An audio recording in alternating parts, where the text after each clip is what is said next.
میں نے ایک درخواست دی تھی جس میں یہ کہا تھا کہ دیکھیے آپ کے بارے میں ہمارا تاثر یہ ہے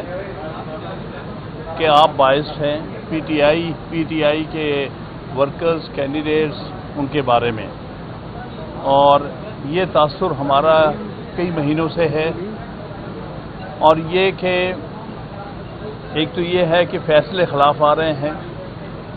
اور دوسرا یہ کہ جو فیصلے حق میں آتے ہیں ان پر عمل درآمد نہیں کیا جاتا۔ یہ ساری چیزیں جو ہیں اس سے ہمیں یہ تاثر مل رہا ہے کہ آپ باعث ہیں، اور آپ نے جو آخری عمل کیا ہے جس میں آپ نے جو ججز کمیٹی تھی ایک آرڈیننس کی بنیاد پر، جس آرڈیننس کو ہم غیر آئینی سمجھتے ہیں، کوئی اختیار نہیں تھا صدر کے پاس کہ ایسا آرڈیننس پاس کرے جس کی کوئی ابھی فی الفور ضرورت نہیں تھی۔ اس کے تحت ایک نان کانسٹیٹیوشنل آرڈیننس کے تحت آپ نے ایک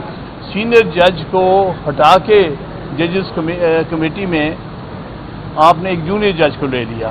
تو میرے نزدیک اس معاملے میں چیف جسٹس صاحب اور جسٹس امیر الدین صاحب جو ہیں ان پر ہمیں پورا باعث کا شک ہے، اس لیے بہتر ہے کہ آپ یہ کیسز سے ریکیوز کر دیں۔ یہ میری درخواست ہے۔ جواب کیا میرا سر؟ انہوں نے کہا بعد میں سنیں گے، یہ وہ ریسیو نہیں کرنا، حالانکہ ان کو دے تو دی تھی، آپ کے سامنے دے دی تھی درخواست، لیکن انہوں نے انٹرٹین نہیں کی جو کہ انہیں کرنی چاہیے تھی، کیونکہ بات یہ تھی کہ آپ اس سے پہلے درخواست نہیں دے سکتے۔ یہاں پر ہر AOR کو یہ کہہ دیا گیا ہے کہ ہم اس قسم کی درخواست نہیں قبول کریں گے، اور اگر آپ درخواست دو گے تو ہم آپ کا لائسنس سسپینڈ کر دیں گے۔ تو اس لیے ایڈوکیٹس اور ریکارڈ بیچارے مجبور اس وجہ سے وہ درخواست آپ کی طرف سے داخل نہیں کر سکتے۔ صاحب یہ بتائیے گا کہ وہ فیصلہ جس کو اکثریتی جج کی تائید حاصل ہے اس پر عمل درآمد نہیں ہے، باقی سیٹیں چھینی بھی جا رہی ہیں، عمل بھی کرایا جا رہا ہے، اور آگے 63 تک جو ہے وہ بھی لگنے جا رہا ہے، تو آئینی ترمیم ہوتے ہوئے نظر آ رہی ہے جس انداز میں، تو پھر وکلا کہاں کھڑے ہیں؟ دیکھیے جی، وکلا تو اکٹھے کھڑے ہیں اور کہتے ہیں کہ یہ ساری چیز غیر آئینی ہو رہی ہے۔ آپ کے سامنے لاہور میں بہت بڑا کنونشن ہوا ہے جس میں اس ساری چیز کو کنڈیم کیا گیا ہے اور کہا گیا ہے کہ اس آئینی پیکج کا پیش ہونا بھی غیر آئینی ہے۔ تو ہماری طرف سے وکلا کی طرف سے تو بڑی واضح ہے، اس میں کوئی پارٹی کا تعلق نہیں ہے۔ یہ وکلا اکراس دی بورڈ سمجھتے ہیں کہ جو کچھ بھی ہو رہا ہے، اور خاص طور پہ جو آئینی غیر آئینی میں سمجھتا ہوں پیکج لانے کی کوشش ہو رہی ہے، اس کا مقصد پاکستان میں عدلیہ کی تباہی ہے، سپریم کورٹ کی تباہی ہے، ہائی کورٹس کی تباہی ہے۔ یہ سپریم کورٹ کے اوپر ایک اور عدالت بٹھانا چاہتے ہیں یا اس کی متوازی عدالت بٹھانا چاہتے ہیں، جو کہ میں سمجھتا ہوں آئین کی روح کے خلاف ہے۔ آپ دو آئینی عدالتیں ایک وقت میں نہیں بنا سکتے، اور یہی ہماری سپریم کورٹ ہی ہماری جو ہے وہ وفاقی آئینی عدالت ہے، اسی کو ہم مانتے ہیں۔ ہم کسی اور عدالت آئین کے نام پر جو بنائی جائے گی متوازی، اس کو ہم نہیں ایکسیپٹ کریں گے۔ وکلا سر وکلا تحریک کہاں تک دیکھ رہے ہیں؟ صرف کنونشن ہو رہے ہیں؟ جی، کنونشن آئندہ انشاءاللہ پشاور بھی ہوگا اور دوسری جگہوں پر بھی ہوگا،